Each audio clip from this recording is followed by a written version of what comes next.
Hi, welcome back.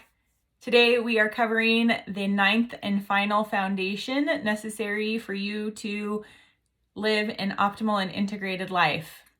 So the 1 through 8 foundations and then number 9, they're all cumulative. They're necessary in a particular order so that you can have a how-to guide of ordering your whole health. There's so much information out there and a lot of different healing modalities, but without these core key foundations, health foundations, it's really hard for those other modalities to begin working for you or even be effective. To recap the last 8, that all have clips that go with them, so go ahead and go back and look at those ones if any of them you have, that if you find that you need to strengthen any of those areas or you want to know the order that they actually go in. They're on my YouTube channel at Dana's Digest. They're also on my guides tab under my profile on Instagram, and they're on my feed. Lots of places to find them. Okay, to recap the last 8. The first one's proper hydration. The second one is adequate sleep. The third is circadian rhythm sequencing. The fourth is balanced micronutrient dense nutrition. So very important that you're consuming not just macros, but macros that are full of really helpful micros. The 5th foundation is movement, motion, and activity. The 6th foundation is rest, recovery, and recreation. The 7th foundation is soul care, which includes healthy mind and emotions. The 8th foundation is environmental toxin mitigation. So the goal of this cumulative experience is you're starting to work your health in a healing state from the inside out. And then the 9th foundation is high quality community and connections, and that's what we're going to be covering today. So to dive in to the high quality community and connections, you've probably heard the quote before that you become like the 5 people that you spend the most time around, and that is true. So I haven't talked about this much yet in the other foundations, but humans carry their own frequency, and I am reminded of that most when I remember how important high quality community and connections are. Because humans we're energetic beings, and we emit frequencies through our beliefs, our behavior, and the way that we project those out into the world, sometimes onto other people. So in my mind, and in my experience, what I've learned is that if you hang out with stuck people, you're going to stay stuck. That's a frequency. Stuckness is a frequency. It's a choice. If you spend time with people who are growth oriented and engaging the process, not just that they want to be growth oriented, but they're actually doing the steps to become the person that they're meant to be, then you are also going to grow. So just to kind of paint a picture for what I call stagnant or unhealthy community could look like or feel like.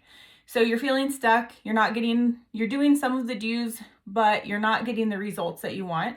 You could be surrounded by maybe some people that are influencing you in a way that you're not even realizing it. People who think nothing needs to change, people who minimize how you feel or they feel, or how others are experiencing the world. So minimizers, if you're surrounded by minimizers.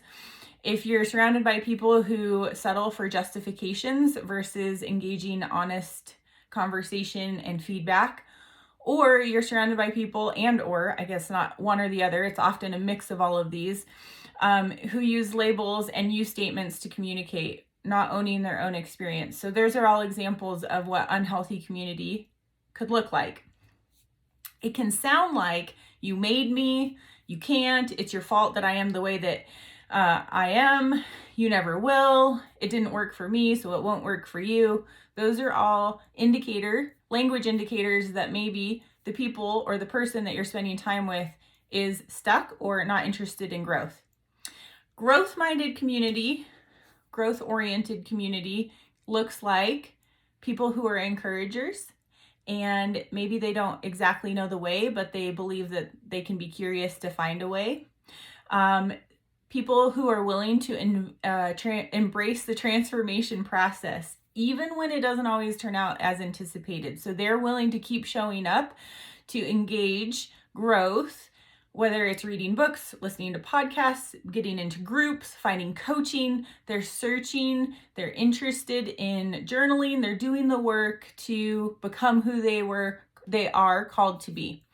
And also people who use I feel, I need to communicate how they experience others, themselves, the world. Those are all healthy indicators that you are in a space with people or a person who is growth oriented. Growth oriented can sound like, you can do this. I believe in you. You got this. It can also sound like, man, I am stumped about that, but let's figure out how to make this work. And it can also sound like a strong, you know what, I'm so thankful that you invited me to this, or you thought of me, but right now I need to say no, thank you. People who are growth oriented have a strong no because they're protecting what their priorities are. The other thing to remember about community and connections is that some people might need a lot of people around them in community and connection, and other people might just need a few. The key is that you are in relationship with people who you can trust to give you feedback, kind feedback, so that you can keep growing, because it's when the two are gathered together that a lot of the ahas come, 2 or more. So it can be 2, but it can be 10. Just make sure that it's high quality community and connections so that you are continuing your growth journey. A few qualities that I personally look for in my community and my close connections. So one is the willingness to take the time to do the work of growth, because it does take time to increase your self-awareness. It does take time to learn about what matters to you and what doesn't matter to you, what you believe and how you behave, and then rewiring some of that when you come into awareness that you're not behaving what you believe. And so it's really, and it takes work and energy, it takes courage and curiosity. Very important that those people in my life are willing to do that. Also important to me that people are kind and gracious. We can disagree. We don't have to see eye to eye. We can see eye to eye, but the idea is that we engage in a way that builds each other up versus tears each other down. The other part that's really important in community, my community and connections, is that people come to my table with their own learning contributions and revelations. So I don't want to be doing more work than the people around me, so that we can be moving together and they're moving at a similar pace that I am, or I'm moving at a similar pace that they are. So this is another pretty big foundation, but it's actually right in there with soul care, and it can be clustered with some of the other foundations. Very important to remember that humans are energetic beings, and we are regularly communicating with each other, even non-verbally, through behavior and body language, about what we believe to be true, and we are influenced by those who are around us. So make sure you're surrounding yourself with people who believe in you, who are encouraging you to grow, and who are there to do the work with you. Any thoughts on healthy community and connections? Drop it in the comments below. This wraps up the 9 foundations necessary, key for optimal health and integration. Integrating your optimal health, you can say it many ways. The key is that you live your best life when you are able to bring these 9 key foundations in and practice them regularly. Have a great day.